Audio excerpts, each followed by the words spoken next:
Kumpulan para nabi disebut ambiya. Sebagaimana kumpulan para wali disebut auliya. Nabi itu adalah insanun zakarun hurrun salimun munaffirin tab'an wa andana ati abin wa khana ummin uhiya ilaihi bi syar'in wa lam yu'mar bi tablighi fa in umira bihi fa nabiyyun wa rasul. Nabi itu artinya adalah seorang manusia. Kadang mau nabi itu malaikat. Nabi kadang mau jin. Nabi itu dari golongan insan, manusia. Zakarun, nabi itu laki-laki. Kadang ada bini-bini. Kecuali ada segelintir pendapat daripada umat Islam yang mengatakan nabi itu boleh perempuan. Dan mereka memasukkan Siti Asiyah dan Maryam sebagai ambiya, bagian dari ambiya. Sedangkan pendapat yang mayoritas dari ulama, nabi itu mesti laki-laki. Hurrun, orangnya merdeka. Kadang menjadi budak siapa jawab. Salimun min munaffirin tab'an, selamat daripada yang melarikan pada tabiatnya. Artinya seorang nabi itu kadang mau mempunyai sesuatu yang membuat orang lari daripadanya. Contohnya penyakit menular. Nabi kadang mau berisi penyakit menular. Karena orang kadang wani bebarak menjangkit. Nah, Nabi kadang mau itu. Wa andana ati abin wa khana ummin, dan Nabi itu selamat bersih daripada kehinaan kedua orang tuanya. Misal kadang mau Nabi itu anak penzina, Nabi kadang mau anak seorang pemabuk. Uhiya ilaihi bi syar'in wa lam yu'mar bi tablighi, diwahyukan kepadanya dengan syariat dan tidak diperintah dengan menyampaikan kepada manusia. Itu Nabi. Fa'in umira bihi, jika diperintah dengan menyampaikan itu syariat, fa nabiyyun wa rasul, ngarannya nabi sekaligus rasul. Fa kullu rasulin nabi wala aksa. Setiap rasul pasti nabi. Dan setiap nabi belum tentu menjadi rasul.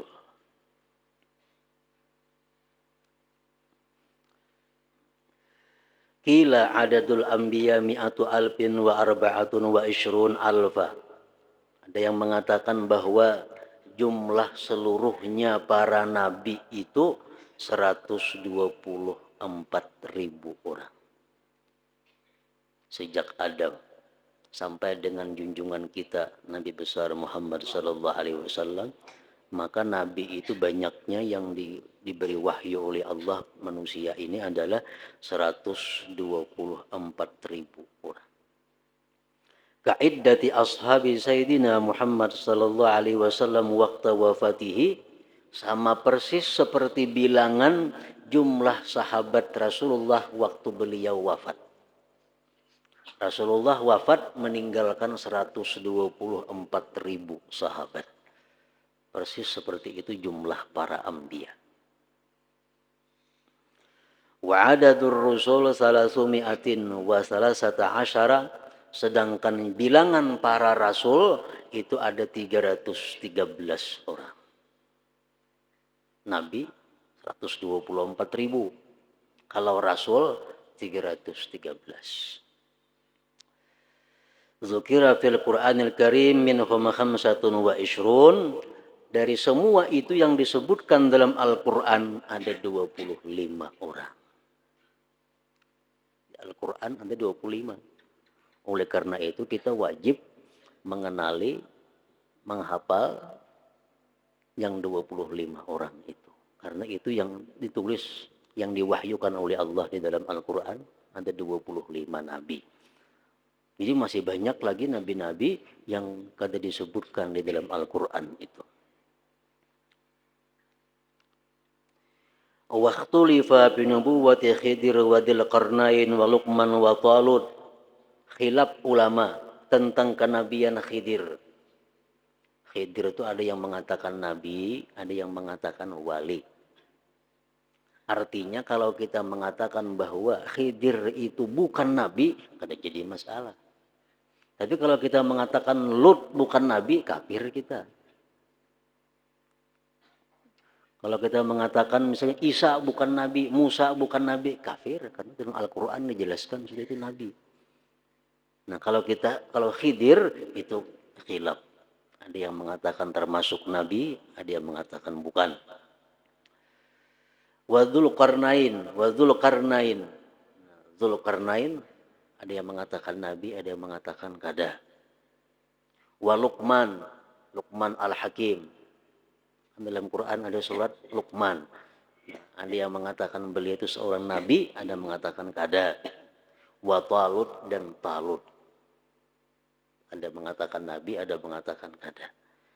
Walhasil dari sekian banyak nabi itu kita yang wajib mempercayai, mengimani yang 25 itu. Karena itu disebut dalam Al-Quran. Mulai Adam sampai dengan junjungan kita Nabi besar Muhammad sallallahu alaihi wasallam. Wa khatamallahu al-anbiya wal mursalin bi sayyidina Muhammad sallallahu alaihi wasallam, dan Allah menyudahi akan para nabi dan para rasul dengan junjungan kita Nabi besar Muhammad sallallahu alaihi wasallam. Qala Allah Ta'ala wa khataman nabiyyin. Muhammad itu adalah penutup para rasul. Dan dalam hadis riwayat Muslim, hadis yang sahih, beliau bersabda, wa ana khatamun nabiyyin. Aku adalah penutup para nabi. Quran sudah jelas mengatakan bahwa nabi kita adalah penutupnya para nabi. Hadis sahih pun mengatakan demikian. Jadi ada golongan-golongan ajaran-ajaran yang mengaku ada nabi sesudah Nabi Muhammad, itu sudah jelas bertentangan dengan Al-Quran dan dengan hadis yang sahih. Cuma anehnya ada yang mengaku jadi nabi ini tuh. Anehnya lagi banyak aja yang percaya.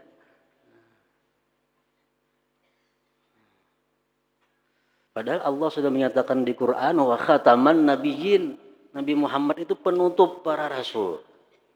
Beliau pun mengatakan wa ana khatamun nabiyyin, aku penutup pengunci para rasul. Nah itulah para muhibbin, sejak zaman Rasulullah memang sudah ada orang-orang yang mengaku nabi itu. Dari masa ke masa ada orang yang mengaku nabi. Nah, kita dengan kepercayaan, dengan keimanan kepada Al-Quran bahwa tidak ada lagi para nabi sesudah Nabi Muhammad SAW, maka bagaimanapun ada orang hebatnya itu manusia punya kelebihan yang luar biasa umpamanya, mengaku jadi nabi, tetap kita kada percaya. Apalagi nang tapi ada kelebihan mengaku jadi nabi. Walaupun bisa terabang, bisa maulah batu jadi emas, umpamanya mengaku nabi, kita kada boleh percaya. Percaya kafir berarti.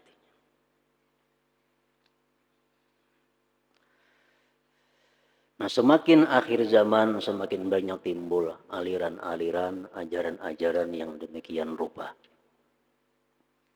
Walhasil setiap kali ajaran-ajaran yang timbul, ajaran-ajaran yang ada di masyarakat, itu ukurannya hanya satu. Bila lain daripada satu itu salah. Yang satu itu adalah apabila ajaran itu perpaduan antara syariat dan hakikat, benar. Lain pada itu, kada bujur. Itu barometernya, ukurannya. Ajaran apapun, bila ajaran itu perpaduan antara syariat dan hakikat, bujur.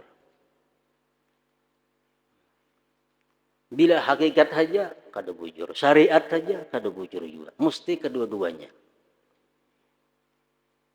Sembahyang. Sembahyang bila syariat semata kosong. Bila hakikat malolo kada bersembahyangan. Jadi sembahyang itu agar menjadi berisi, menjadi bernilai di sisi Allah, mesti diisi dengan syariat dan hakikat. Syariat artinya aku sembahyang fardu zuhur, hakikat aku sembahyang dengan daya dan upaya Allah Subhanahu wa taala. Kadang alih hakikatnya itu. Sembahyang syariat aku sembahyang, tapi hakikatnya dengan kekuatan daya upaya Allah Subhanahu wa taala. Itu hakikat ngarannya sembahyang. Allah Subhanahu wa taala mengajarkan kepada kita dalam Al-Qur'an, Rasulullah sallallahu alaihi wasallam dalam perang Badar, beliau mengambil segenggam pasir, disuruh melimbayakan, meluntarkan kepada orang kafir, samuan orang kafir kalimpanan, padahal segenggam hanya. Nabi kita disuruh meluntar, menawakakan pasir, tawakakan kalimpanan semuaan. Lalu Allah menurunkan ayat, wa ma ramaita idz ramaita walakinnallaha rama. Nah, itu ayat perpaduan antara syariat dan hakikat. Allah mengatakan bahwa yang meluntar itu Muhammad, namun hakikatnya adalah bukan Muhammad. Yang meluntar adalah Muhammad, hakikatnya adalah Allah Subhanahu wa taala. Nah, kita sembahyang adalah kita, tapi dengan upaya dan kekuatan dari Allah Subhanahu wa taala. Itu hakikat dan syariat. Bila ada ajaran nang pacang kada bersyariat, luput. Kayak apa jaharatnya gurunya. Mempacang kada sembahyang lagi, kada puasa lagi. Di kampung-kampung ada itu masuk ajaran-ajaran nangka itu. Bukan mustahil karena ada di dirayang sana mengaku jadi nabi. Tahun berapa?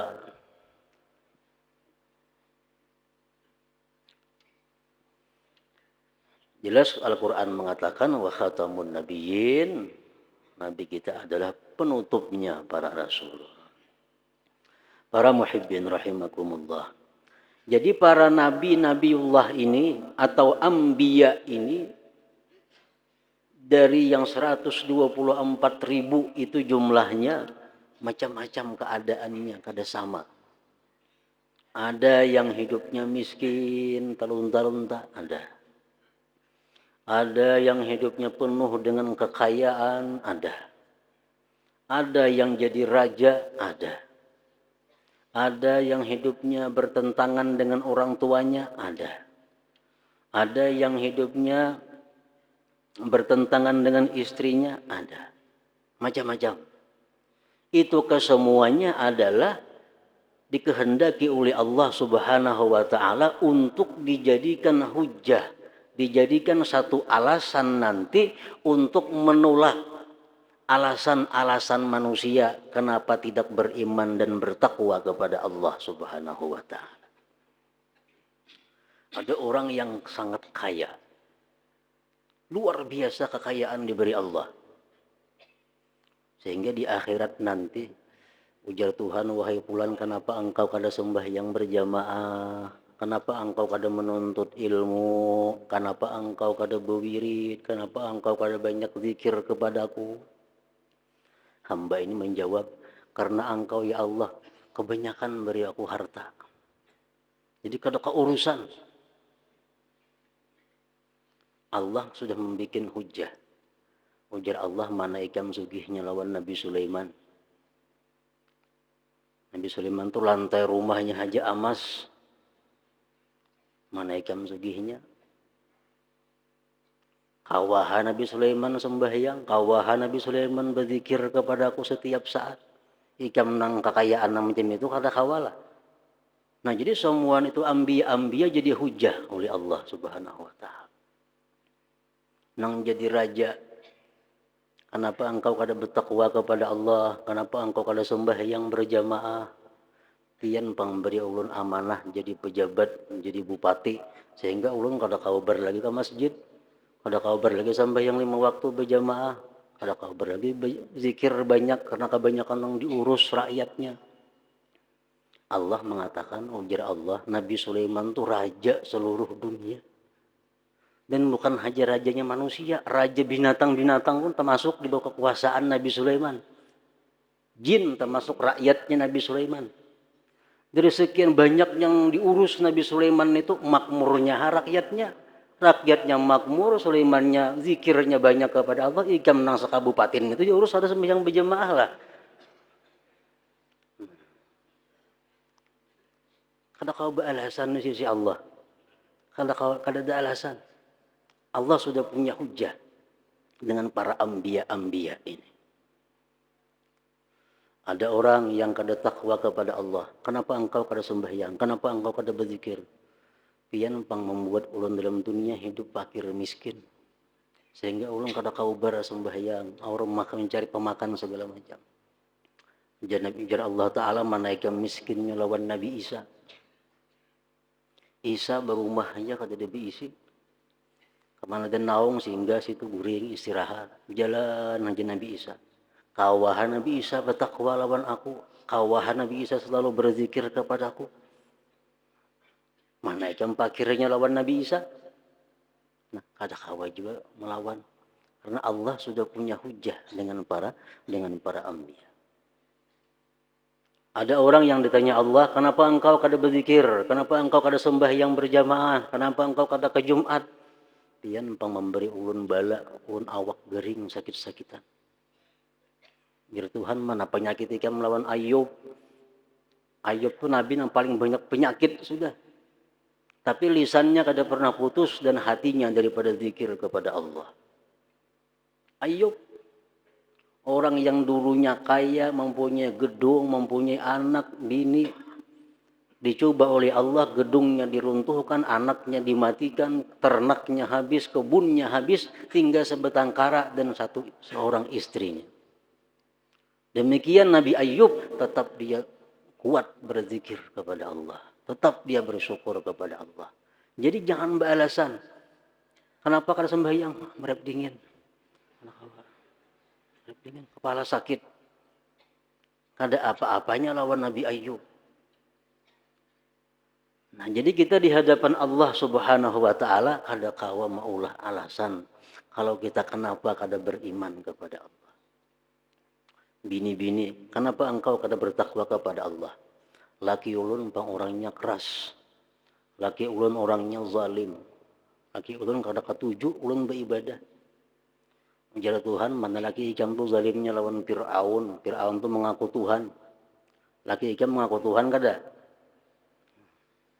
Kawahan ng bini Asiyah itu beribadah kepada Allah. Kawaha bininya bertakwa kepada Allah. Ikam ng belakin itu kada kawala. Kada kawa juga, kada ada alasan. Jadi seluruh anbiya yang diutus Allah, yang diberi Allah wahyu itu adalah hujjah Allah nanti di hadapan para hamba-hambanya ini. Nah, para muhibbin rahimakumullah. Di dalam surat Al-Anbiya ayat 7 Allah menyatakan fas'alu ahla dzikri in kuntum la ta'lamun. Petunjuk Allah kepada kita dalam surat Al-Anbiya ini sangat banyak. Salah satunya adalah fas'alu ahla dzikri in kuntum la ta'lamun. Artinya bertanyalah kamu kepada orang-orang yang punya ilmu jikalau kamu tidak tahu. Kalau kamu kada tahu, betakun.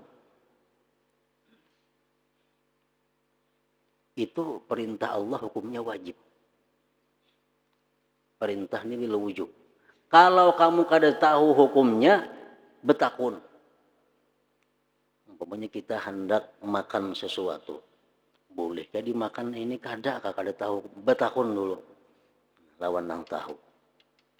Hendak berdagang, bolehkah berdagang ini? Kada tahu. Betakun lawan nang tahu. Itu wajib. Fas'alu ahla dzikri in kuntum la ta'lam. Rasulullah sallallahu alaihi wasallam bersabda, al ilmu khazain. Ilmu itu kata Rasulullah perbendaharaan. Ilmu tersimpan rapat. di dalam perbendaharaan. Mafatihu has-su'al, kuncinya perbendaharaan itu adalah bertanya, betakun. Amun kita pengajian itu, umpat pengajian itu secara merata umum. Ada kasus per kasus yang dihadapi. Nah kalau kita ada punya masalah, kita mesti betakun. Ala pas'alu fa innahu yu'jaru fihi arba'ah. Kata Rasulullah, tanyalah ulihmu, betakunlah kamu bahwa diberi pahala sebab betakun itu 4 orang. Saya kong nang bertanya, 4 ikong nang dapat pahala manusia. Pertama as-sailu, yang bertanya, diberi pahala. Wal alim, yang kedua yang alim nang ditakuni, dapat pahala. Wal mustami' nang mendengarkan pun ada, dapat pahala juga. Wal muhibbu lahum, nang cinta bagi mereka, dapat pahala. Jadi kunci ilmu betakun. Bila kada betakun, kada akan dapat ilmu nang banyak, kada akan dapat ilmu nang halus. Nah, para ulama mengajarkan kepada kita betakun itu ada aturannya. Ada busail, adab bertanya. Kayak apa bertanya itu supaya berpahala. Ada aturannya, ada adabnya. Pertama, ayya'lamal mas'ul bi ilmi. Sebelum kita betakun lawan orang, kita mesti tahu dulu orang itu alim. Nah, kita ketahui dulu orang itu alim kada. Karena di akhir zaman nanti kata Rasulullah akan ada ru'asa, pemimpin-pemimpin yang juhal, yang kada punya ilmu. Aftau mereka berfatwa. Orang kada punya ilmu berfatwa. Fadallu wa adallu, mereka sesat dan menyesatkan orang.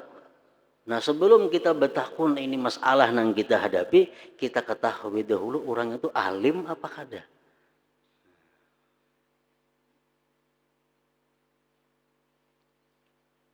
Yang kedua, wa ay yubayyinal jawab. Yang kedua, ay yubayyinal mas'ul bi khitabihi wa jawabih. Yang kedua, dia menghormati akan orang yang ditanya ini, baik dengan mengkhitabnya ataupun dengan menjawabnya. Artinya betakun itu ada tata krama di mana kita menghormati dengan orang yang kita takuni ini. Yang ketiga, wa ayyuhassina su'al wa yubayyinah. Dia mesti membaguskan pertanyaannya dan menjelaskannya. Betakun itu bagus-bagus tatakunannya, lawan jelas-jelas tatakunannya. Karena sedikit ketakunan lain jawabannya kayaknya. Ini pertanyaan kita mesti bujur dulu. Wa an la yas'alahu wa huwa qaimun. Jangan bertanya lawan orang alim parahatan sidin berdiri, jangan ditakuni. Aw mustawfizun, atau parahatan sidin hendak berangkat, jangan ditakuni. Karena berangkat sebelum motor sudah hidup, datang betakun hukum luput itu. Orang berangkat sudah. Au ala halatid dajar au hammin, atau orang yang alim itu parahatan sedang marah atau sedang duka cita. Mbah kematian bini, kematian laki, kuitan, sedang sedih. Yang betakun hukum dulu kayaknya ditunda.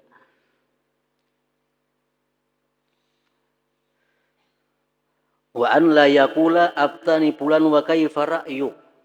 Kita betakun ini jangan berkata, wahai tuan guru, ulun betakun lawan pian hukum. Kayak ini masalahnya.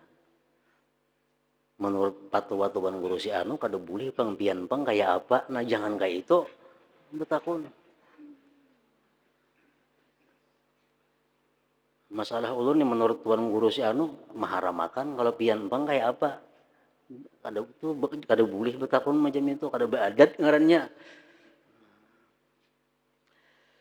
Wa an la yutaliba bid dalil, dan jangan sekali-kali minta dalil. Tuan guru, ini hukumnya kayak apa tentang ini? Haram. Mana dalilnya tuan guru?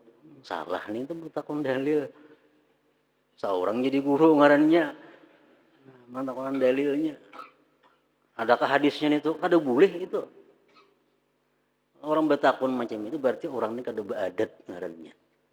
Wa an la yutaliba biddah. Nah itu tata cara betakun.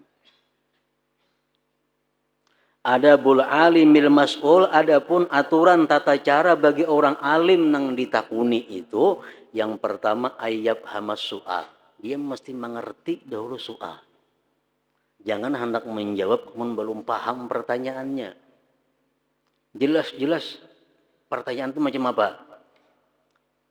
Yang kedua, wa ayyubayyinal jawab bayanan yuzidul iskal.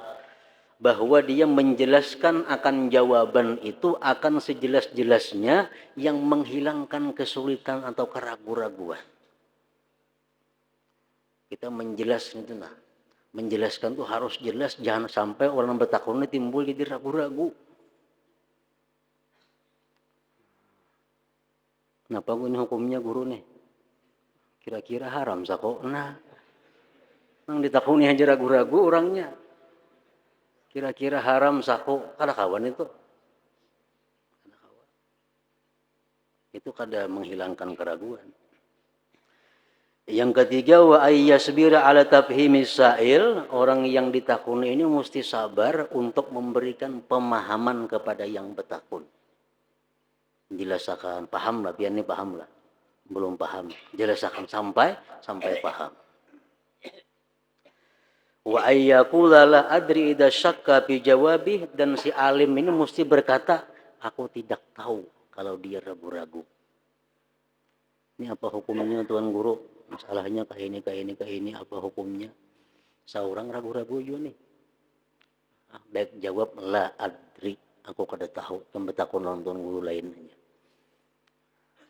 Lebih baik itu. Wa an la yaqula bi ra'yi illa mujtahida, dan tidak boleh dia mengata dengan pendapatnya kecuali dia seorang mujtahid. Guru, ini apa hukumnya? Jadi guru, kalau pendapatku itu haram.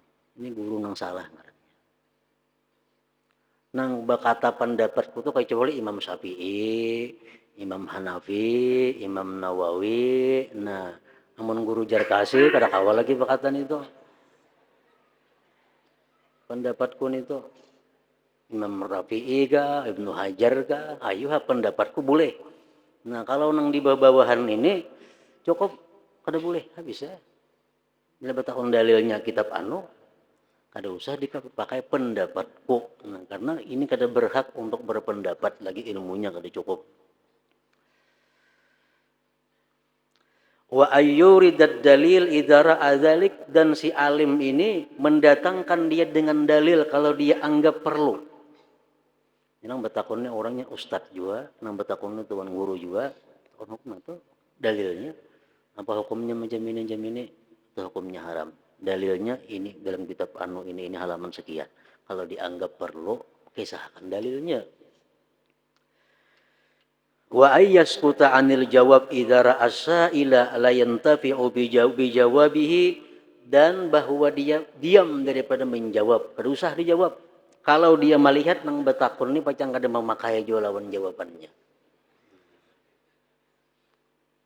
Pacang kada memakai juga bisa dijawab. Pacang kada mengambil manfaat juga lawan jawabannya. Nah, kada usah dijawab.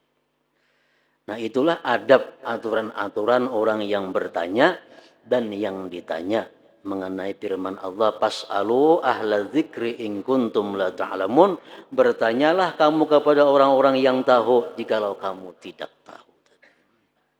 Nah, para muhibbin rahimakumullah, kita mohon kepada Allah Subhanahu wa taala agar menunjuki kita semua kepada jalan yang lurus, jalan yang diridai oleh Allah Subhanahu wa taala.